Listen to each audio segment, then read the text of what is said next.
Congressman Robert Garcia has been elected the top Democrat on the powerful House Oversight Committee. The California lawmaker beat out a crowded field to replace the late Virginia lawmaker Jerry Connolly. You might remember that he died of cancer in May. For why that committee can play such an important role, let's bring in our all-star political panel. Democratic strategist Joel Payne and Republican strategist Matt Gorman are here, as well as my colleague Fin Gómez. All right, let's kick this off with the Oversight Committee. Such an exciting committee, right? I mean, that's kind of what I want to get to. For people watching at home who think the House Oversight Committee, who cares? But this is a really powerful committee, and the Democrat now, who is the ranking member, is essentially going to be one of those Democrats who will be kind of the face of the opposition. I mean, Joel, how should we see this? And are Democrats looking at this in kind of a bigger way? Well, Caitlin, the way you said it, it's a powerful committee, but it's a visible committee. And it's a committee that has a lot of visible power to the public as a mouthpiece. Typically, the person in this position and the party out of power is a good attack dog, is someone who's good on their feet, knows how to land a message, which is why so many Democrats were frustrated. And all due respect to Congressman Connolly, who passed away tragically earlier this year, did not feel like the right fit for that. As you might remember, Alexandria Ocasio-Cortez was a candidate for that position earlier in the year.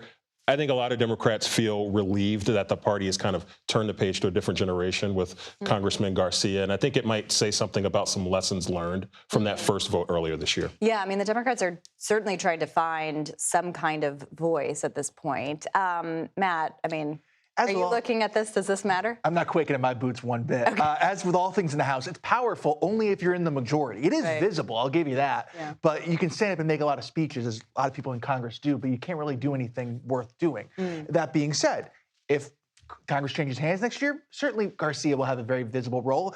In a party where committee chairs are pretty ancient, Maxine Waters and Rosa DeLauro and the like, he's a younger one, certainly for Democrats, among the youngest. But that's about it when it comes to Robert Garcia. I think that's fairly notable that he's in this role.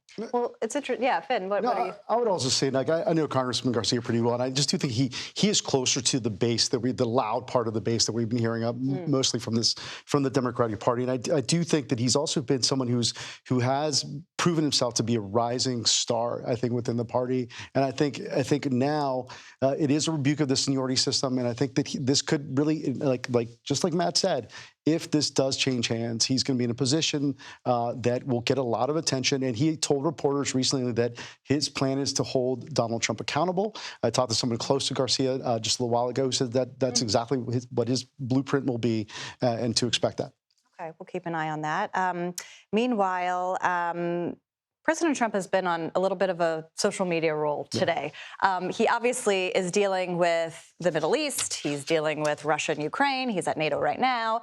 But that has not stopped him from taking to Truth Social and telling us how he feels about pretty much everything.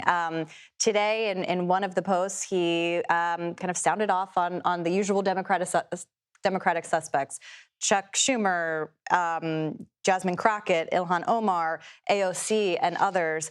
I'm wondering, Matt, I mean, we've seen the president exercise some kind of visible frustrations today. He dropped the F-bomb, which I think, many people would relate to in terms of having to deal with all of these issues. But he, just has so much going on right now and is also trying to get his major legislative agenda through Congress. It's true. Real bombs of the weekend, F-bombs on Tuesday. There we go. So all of it coming to, ahead. That should have been our headline. We'll get the Chiron going. But no, I think certainly he has a lot on his plate right now. Going to NATO, where there's been some more receptivity, I think, especially this past week, as he has been the last couple of months, to get NATO defense spending among European allies up to where it really needs to be, closer to 5% than what it is in a lot of parts of Europe. And certainly the big, beautiful bill coming on July 4th, I think that is in the background here with Thune and Johnson, the standoff between the House and the Senate. He's keeping an eye on that. What I'm watching for is when he comes back after his trip to Europe, does he then start calling people to the White House and really getting involved in negotiations? What has been consistent on tough votes, speakers, budget, et cetera, is he has to get involved and really tell people what he wants and what he doesn't want for it to pass. Yeah, he's essentially like the Republican whip at this point. I mean, really twisting arms at the end. Joel, there was also an interesting dynamic today with Fed Chair Jerome Powell. as we know, Trump does not spare many words for him, but he said today in a post, he called him, quote, very dumb, hard-headed person, and he hopes that Congress will, quote, quote, really works him over.